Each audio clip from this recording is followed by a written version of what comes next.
বেশি খাটাখাটুনি একদম নেই এতে, খুব সহজ, এক পদেই কেল্লা ফতে।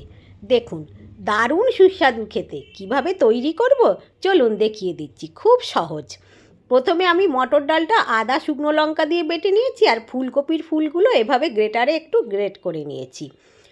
তো এখন গ্রেট করা হয়ে গিয়েছে, আর মটর ডাল তো বাটা হয়ে গিয়েছে। আলুগুলো একটু বড় বড় টুকরো করে সর্ষের তেলে ভেজে নিয়েছি। আলু তুলে নিয়ে ওতে ওই গ্রেট করা ফুলকপি দিয়ে আর অল্প একটু হলুদ, নুন, একটু ভালো ঘি দিয়ে ভালো করে নেড়ে চেড়ে নিয়েছি, আর একটু দিয়েছি গরম মশলার গুঁড়ো।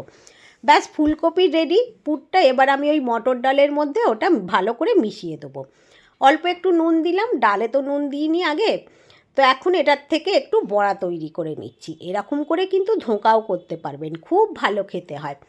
আমি এখন আলু দিয়ে একটা ডালনা তৈরি করে নিয়েছি, জিরে ফোড়ন, আদা বাটা, জিরে বাটা, ধনে বাটা দিয়ে। এবার তার সাথে বড়া মিশিয়ে দিলাম, আর দিলাম ভালো ঘি আর গরম মশলার গুঁড়ো। ব্যাস, একদম রেডি।